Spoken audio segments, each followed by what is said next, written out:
Bonjour, je vais poursuivre ma réflexion concernant les types de structures et les conflits.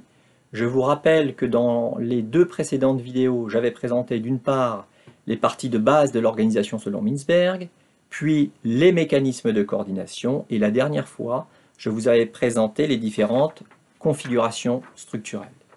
Et maintenant, j'en arrive au lien entre les types de structures et les conflits. Donc, je vais m'appuyer bien évidemment sur les configurations structurelles de Mintzberg pour poursuivre cette réflexion. Je vais commencer par le cas des petites ou des moyennes structures, là où le pouvoir du chef est le mécanisme principal de décision, d'organisation et de fonctionnement. C'est donc le cas des structures simples pour Mintzberg. Dans la structure simple, c'est autour du pouvoir du chef que vont se déclencher les conflits.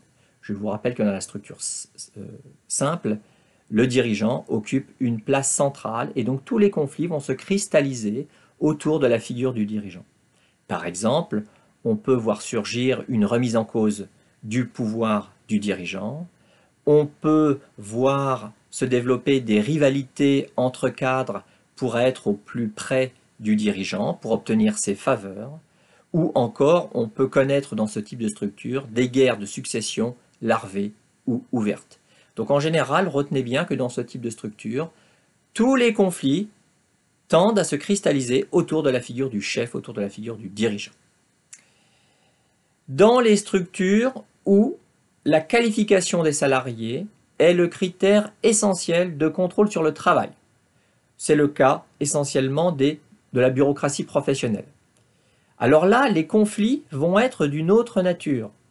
Les conflits ne se cristallisent plus autour de la figure du chef, c'est autour des compétences et de leur reconnaissance que vont en général se cristalliser les conflits.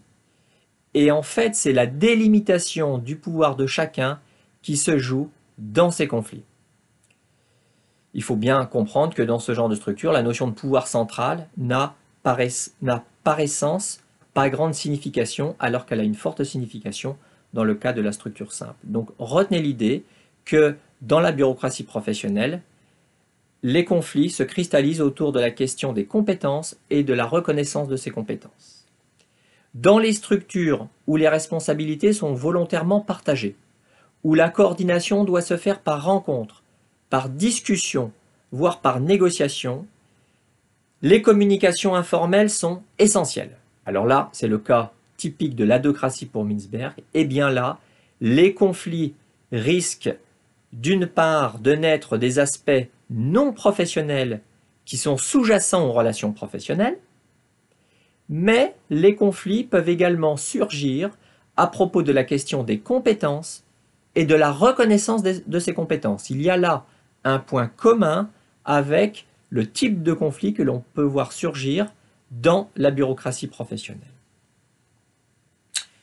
Autre cas de figure, dans la bureaucratie mécaniste, c'est plutôt autour des règles, des normes, des standards, de la conception de ces règles, normes et standards, de leur application que vont se cristalliser les conflits. Et là, les conflits vont donc plutôt avoir lieu entre la technostructure d'un côté, qui est chargée, je vous le rappelle, de concevoir ces règles, ces normes et ces standards, et le centre opérationnel de l'autre, qui est chargé, lui, d'exécuter, d'appliquer ces règles, ces normes et ces standards. Et puis, dans la structure divisionnalisée, c'est autour de la fixation des objectifs et des domaines de responsabilité de chacun, entité et individu, que vont se cristalliser les conflits. Et donc, de ce fait, les conflits vont plutôt concerner la relation qui se joue entre deux types d'acteurs, le sommet stratégique d'un côté et le centre opérationnel de l'autre. Enfin, dernier cas de figure que je voulais évoquer avec vous, la configuration missionnaire. Au sein de la configuration missionnaire, rappelez-vous, c'est la mission qui va faire office de mécanisme de coordination. Et donc, tous les conflits vont se cristalliser autour de la mission, de la manière dont on appréhende la mission de l'organisation et autour des valeurs qui sont celles de l'organisation. Conclusion concernant cette partie. Les conflits apparaissent là où se joue le pouvoir.